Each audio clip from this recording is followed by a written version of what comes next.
కాంగ్రెస్ అంటేనే నయవంచన మోసం అనేది కాంగ్రెస్ పార్టీ రక్తంలోనే ఉంది. మరోసారి రైతులకు డోకా ఇచ్చింది కాంగ్రెస్ పార్టీ. రైతు భరోసా విషయంలో మళ్లీ మాట తప్పింది.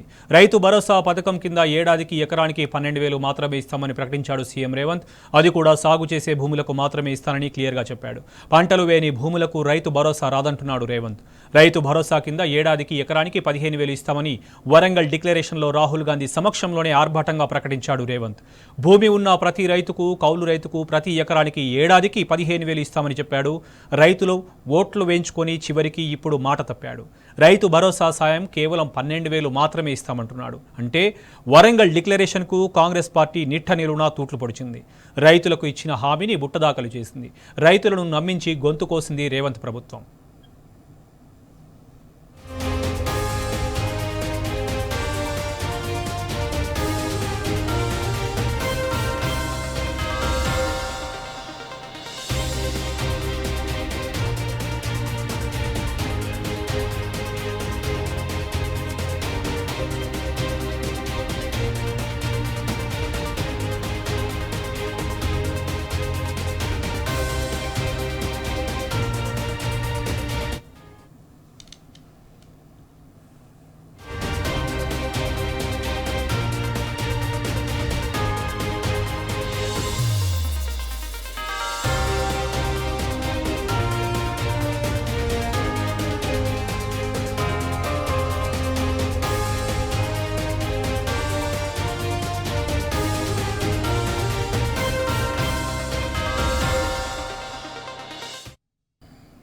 కాంగ్రెస్ ప్రభుత్వం రైతులను నమ్మించి గొంతు కోసిందని బీఆర్ఎస్ పార్టీ ఆరోపిస్తుంది. అయితే ప్రస్తుతం సీఎం రేవంత్ రెడ్డి చేసిన వ్యాఖ్యలు అంటే రైతులకు రైతు భరోసా కింద సంవత్సరానికి 12,000 ఇస్తామని చెప్పేసి రైతులను మరోసారి మోసం చేసింది కాంగ్రెస్ ప్రభుత్వం డిక్లరేషన్ పేరుతో రైతులను దగా చేస్తుందనే వార్తలు కూడా మనకు వస్తున్నాయి. ఇది అంశానికి సంబంధించి మనతో స్పందించేందుకు బీఆర్ఎస్ నేత దేవిప్రసాద్ గారు ఫోన్ లైన్లో సిద్ధంగా ఉన్నారు. నమస్తే అండి.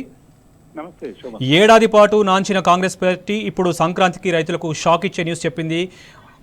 15,000 ఎకరానికి ఇస్తామని వరంగల్ డిక్లరేషన్లో ప్రకటించినటువంటి రేవంత్ రెడ్డి ఈరోజు కేవలం సంవత్సరానికి 12,000 ఇస్తామనడం రైతులను నిండా నమ్మించి మోసం చేయడమేనా? ఎలా అర్థం చేసుకోవాలంటారు?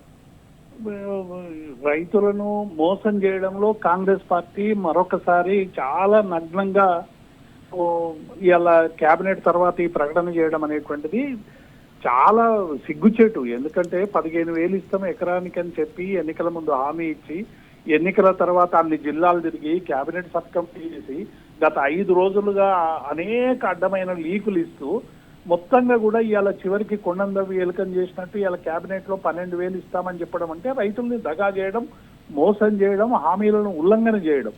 ఎందుకంటే వ్యవసాయం పండగగా మారాలని గత కేసీఆర్ నాయకత్వంలో 11 విడతలుగా ఎలాంటి షరతులు లేకుండా రైతు బంధు ఇవ్వడం వలన భారతదేశంలోనే ధాన్యాగారంలో ఒక నంబర్ 1గా ఎదిగినటువంటి రాష్ట్రాన్ని మళ్ళీ సంక్షోభం వైపు నెట్టేటువంటి ప్రయత్నం చాలా స్పష్టంగా జరుగుతూ ఉంది. ఎందుకంటే రేవంత్ రెడ్డి సహచరుడు, రేవంత్ రెడ్డి గురువు అయినటువంటి చంద్రబాబు గతంలో వ్యవసాయం దండగా అనేటువంటి ఏ మాటనైతే ఆ రోజు ప్రకటించి తెలంగాణ ప్రజల ఆగ్రహానికి గురైందో ఇలా రేవంత్ కూడా వ్యవసాయాన్ని సంక్షోభంలోకి నెట్టేటువంటి ప్రయత్నం చేస్తా ఉన్నాడు. అందుకే కేసీఆర్ గారు చాలా స్పష్టంగా చెప్పిండు ఎన్నికల్లో 10,000ను 12,000కు పెంచుతాం, 12,000ను 16,000 వరకు 5 ఏళ్లలో తీసుకుపోతామని.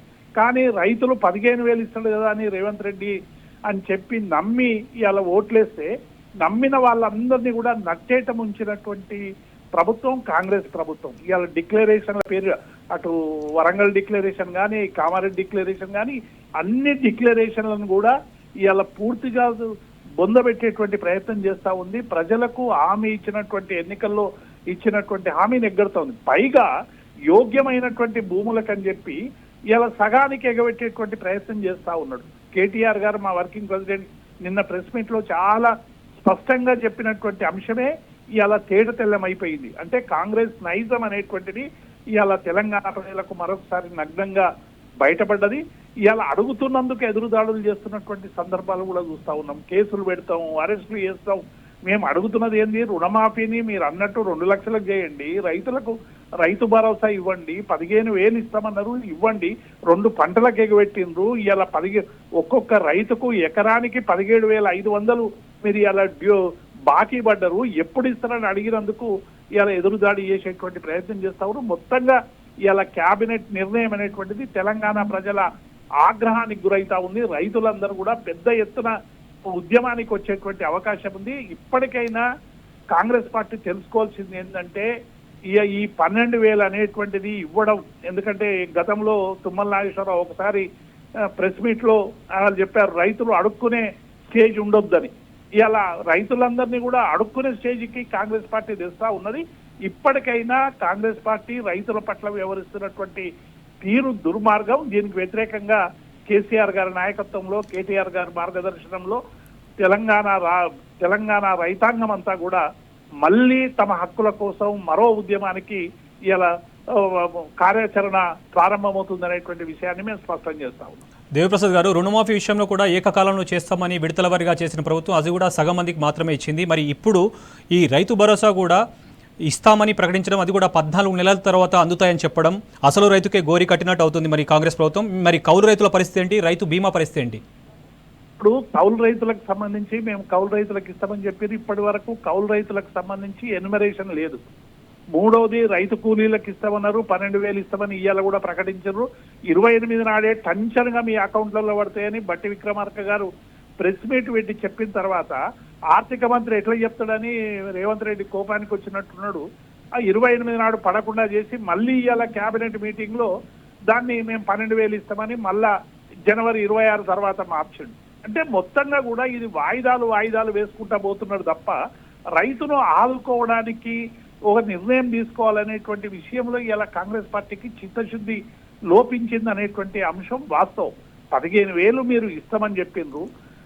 ఇప్పటి వరకు ఒకసారి అప్పుడు కేసీఆర్ గారి నాయకత్వంలో మేము విడుదల చేసినటువంటి డబ్బును రైతు బంధు ఇస్తామంటే ఆ రోజు నోట్లో మట్టి కొట్టి ఎన్నికల కమిషన్ దగ్గరికి పోయి ఆపిచ్చి ఆ రోజు రైతులకు అందకుండా చేసిండ్రు. తర్వాత అదే డబ్బును ఇవాళ ఇచ్చినటువంటి సమస్యను మనం చూసినాం. కానీ ఈ ప్రభుత్వం వచ్చినాక 3 పంటలు అయితే ఉన్నాయి. ఇప్పటి వరకు ₹1 రైతుకు ఇవ్వనటువంటి ప్రభుత్వం.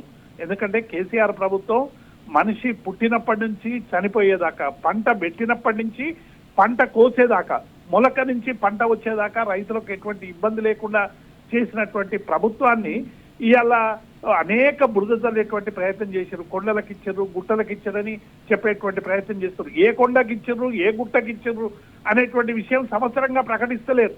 కాబట్టి ఇదంతా కూడా ఒక రాజకీయ విమర్శగా కాంగ్రెస్ పార్టీ వాడుకొని ఇవాళ అలవికాని హామీలు ఇచ్చే అధికారంలోకి వచ్చింది. వచ్చిన తర్వాత రైతుల్ని అన్ని వర్గాలను ఏడిపిస్తా ఉంది. డెఫినెట్ గా తెలంగాణ ప్రజలు సరైనటువంటి సమయంలో బుద్ధి చెప్తారనేటువంటి విషయాన్ని మేము స్పష్టం చేస్తాం. 29 రాష్ట్రాల్లో అమలు కాని ఒక పథకం, గొప్ప పథకం మీ బీఆర్ఎస్ హయాంలో అమలైంది. మరి అలాంటప్పుడు ఈ కాంగ్రెస్ ప్రభుత్వం ఏర్పడి ఇప్పటికీ 13 నెలలు కావస్తుంది. మరి ఈ 420 హామీలు ప్రజలకు అందకున్నా పర్వాలేదు, కానీ రైతుల కోసం కనీసం ఒక కంప్లీట్గా ఒక పథకమైన ఇంప్లిమెంట్ చేయొచ్చు కదా కాంగ్రెస్ పార్టీ. ఎందుకు రైతుల పక్షాన ఇంత పక్షపాతం వహిస్తుంది? ఇప్పుడు కేసీఆర్ హయాంలో తెలంగాణ రైతాంగం అంతా కూడా పచ్చగా ఉండేటువంటి ప్రయత్నం వచ్చింది. గతంలో నీళ్లు లేక, కరెంటు లేక, పెట్టుబడి లేక చాలా తీవ్రమైనటువంటి ఇబ్బందులు ఎదుర్కొన్నటువంటి తెలంగాణ రైతాంగానికి కేసీఆర్ గారు ఆ పరిస్థితి మారాలే, రైతు బాగుంటేనే దేశం బాగుంటుందనేటువంటి ఉద్దేశంతో 24 గంటల నాణ్యమైనటువంటి విద్యుత్తు, ప్రభుత్వమే ఒక వ్యవస్థగా విశ్వాసం ఉండే రీతిలో పెట్టుబడి ఇచ్చేటువంటి రైతు బంధు కార్యక్రమాన్ని దేశంలోనే మొదటిసారి ప్రకటించినటువంటి నాయకుడు కేసీఆర్ గారు. దీన్ని చూసే కిసాన్ సమ్మాన్ కానీ మిగతా రాష్ట్రాల్లో కానీ అనేక పథకాలు వచ్చినాయి.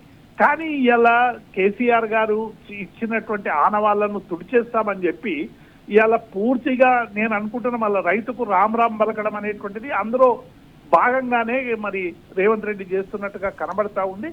కేసీఆర్ గారు రైతుకు ఇచ్చినటువంటి మొదటి ప్రాధాన్యత వల్ల ఇలా దేశంలోనే నంబర్ 1గా మనం అన్ని రంగాల్లో కూడా మరి పైకి ఎగబాకినటువంటి సందర్భం మనకు తెలుసు. కానీ కాంగ్రెస్ పార్టీ వచ్చిన తర్వాత ఇవాళ మెల్లమెల్లగా అన్ని సంక్షేమ పథకాలు, అభివృద్ధి పథకాలు అన్నింటినీ కూడా పక్కకు పెట్టి ఇవాళ 137,000 కోట్లు ఒక సంవత్సరంలోనే అప్పు చేసింది. అప్పు చేసి కనీసం రైతులకైనా డబ్బులు ఇస్తారేమని మేము ఆశపడ్డాం. 10,000 కోట్ల రూపాయలు టీజీఐఐసికి సంబంధించిన 400 ఎకరాల భూమి తనఖా పెట్టి 10,000 కోట్లు అప్పు తీసుకొచ్చారు. ఆ 10,000 కోట్లు రైతులకు ఇస్తారేమో అనుకుంటే అందరూ కూడా కోతలు కోసి 2, 3, 4, 5 వేల కోట్లు కాంట్రాక్టర్లకు బిల్లులు చెల్లిస్తేందుకు అప్పులు చేస్తున్నారు, రైతాంగానికి ఇలా నోట్లో మట్టి కొట్టేటువంటి ప్రయత్నం చేస్తా ఉన్నారు. కాబట్టి డెఫినెట్ గా రైతాంగం ఇలా కాంగ్రెస్ పార్టీకి సంబంధించినటువంటి హామీలు ఉల్లంఘన మీద ఇలా డెఫినెట్ గా ప్రతి రైతు కూడా ఇలా గోసపడతా ఉన్నాడు, కన్నీళ్లు గారుస్తా ఉన్నాడు. ఈ కన్నీళ్లకు కాంగ్రెస్ పార్టీ సరైనటువంటి జవాబు చెప్పాల్సినటువంటి అవసరం ఉంది. లేకుంటే తెలంగాణ రైతాంగమే కాంగ్రెస్ పార్టీ పట్ల సరైనటువంటి రీతిలో సమాధానం చెప్తుందనేటువంటి విషయాన్ని మేము స్పష్టం చేస్తాము. కేంద్రంలో రైతులు ఏదైనా అడిగితే వారి డిమాండ్లను అనగదొక్కుతుంది కేంద్ర ప్రభుత్వం బీజేపీ. ఇక్కడ రాష్ట్రంలో బీజేపీ నేతలు కనీసం రైతుకు మద్దతుగా ఒక వ్యాఖ్యలు కూడా చేయకపోవడం, అంటే సపోర్ట్ చేయకపోవడం ఎట్లా అర్థం చేసుకోవాలండి? అసలు బీజేపీ పార్టీకి రైతుల గురించి మాట్లాడేటువంటి నైతిక హక్కు ఎన్నడో కోల్పోయింది. అసలు ఇక్కడ భారతీయ జనతా పార్టీ లేదు, కేవలం కాంగ్రెస్ పార్టీ బీజేపీ రెండు ఒక్కటైపోయినాయి. బడేబాయ్ చౌటబాయ్ ఇద్దరు ఒకటైపోయి ఆదాని అంబానీ విషయంలో ఆదానిని వ్యతిరేకిస్తున్నట్టు రేవంత్ అక్కడ మాట్లాడతారు, ఇక్కడ కలిసిపోతున్నారు. ఈ రెండు పార్టీలు కూడా ఒకటైనాయి. దాదాపు 975 మంది రైతులు తన నల్ల చట్టాలను వాపసు తీసుకోవాలని రోడ్ల మీద ఒక సంవత్సర కాలం పాటు వీరోచితమైనటువంటి పోరాటం చేస్తే వాళ్ళని చంపినటువంటి ప్రభుత్వం గత భారతీయ జనతా పార్టీ ప్రభుత్వం. ఇప్పుడు కూడా పంజాబ్ రైతులు, హర్యానా రైతులు పెద్ద ఎత్తున ఢిల్లీకి వస్తూ ఉంటే వాళ్ళని ఎట్లా నిర్బంధిస్తున్నది, వాళ్ళ ఉద్యమాల్ని ఎట్లా అణిచివేస్తున్నదో మనము బీజేపీ ప్రభుత్వాన్ని చూస్తా ఉన్నాం. అంటే దేశవ్యాప్తంగా వస్తున్నటువంటి అనేక సామాజిక ఉద్యమాల్ని ఇలా నిర్బంధానికి గురి చేసి నెత్తుటేరులో పారించేటువంటి ప్రయత్నం అటు బీజేపీ చేస్తా ఉంది, దానికి కాంగ్రెస్ పార్టీ వంతపడతా ఉన్నది. రెండు జాతీయ పార్టీలు కలిసి ఇలా మొత్తంగా కూడా దేశ ప్రజల్ని హరిఘోష పెడతా ఉన్నారు. అసలు రైతాంగాన్ని ఆదుకోరు, ఉద్యోగుల్ని ఆదుకోరు, నిరుద్యోగుల్ని ఆదుకోరు, కూలీ రైతుల్ని ఆదుకోరు, ఏ వర్గాన్ని కూడా ఆదుకోరు. వాళ్ళు ఆదుకుంటున్నది ఒకే ఒకరిని, ఆదాని అంబానీ అమిత్ షా లాంటి కుటుంబాలను తప్ప ఏ ఒక్క కుటుంబాన్ని కూడా వాళ్ళు ఆదుకునేటువంటి పరిస్థితి లేదు. అందుకే ఈ రెండు పార్టీలు కూడా ఇలా తెలంగాణకు ప్రథమ శత్రువుగా మారినాయి. ఇప్పటికైనా ఈ రెండు పార్టీలు, ఇప్పటికే తెలంగాణ ప్రజల్లో రెండు ఒకటైపోయినాయి అనేటువంటి ప్రచారం చాలా స్పష్టంగా కనబడతా ఉంది. ఎందుకంటే కాంగ్రెస్ పార్టీ ఇంత దుర్మార్గం చేసినా భారతీయ జనతా పార్టీ మాట్లాడదు. మూసీ మీద మాట్లాడదు, హైడ్రా మీద మాట్లాడదు, రైతు భరోసా మీద మాట్లాడదు, రుణమాఫీ మీద మాట్లాడదు, బీసీ దేవప్రసాద్ గారు చివరిగా ఒక లైన్ లో చెప్పండి, కాంగ్రెస్ అనుసరిస్తున్న తీరు రైతులకు సంబంధించి తెలంగాణ విషయంలో తెలంగాణ రైజింగా లేదంటే తెలంగాణ డ్రోనింగా?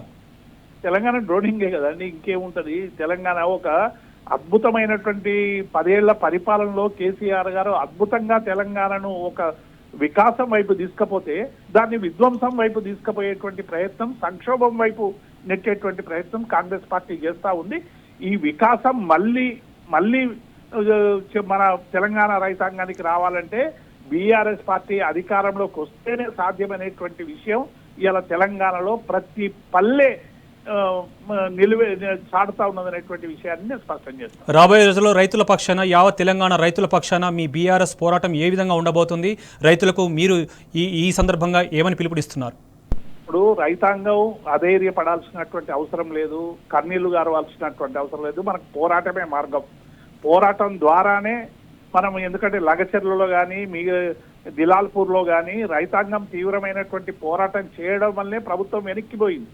మా కేటీఆర్ గారి మార్గదర్శనంలో కేటీఆర్ గారు పిలిపిస్తారు. డెఫినెట్ గా రేపు రాబోయే కాలంలో రైతుల పక్షాన బీఆర్ఎస్ పార్టీ నిలబడి రాజీ లేని పోరాటం చేసి న్యాయమైనటువంటి డిమాండ్లను సాధించే వరకు, వారు ఎన్ని నిర్బంధాలు పెట్టినా, ఎన్ని కేసులు పెట్టినా, ఏమి చేసినా కూడా మేము రైతుల పక్షం నిలబడి రైతుల సమస్యల పరిష్కారం అయ్యేంత వరకు వారి పక్షాన నిలబడతాం, పోరాడతాం. థ్యాంక్ యూ అండి మీ స్పందన తెలియజేసినందుకు.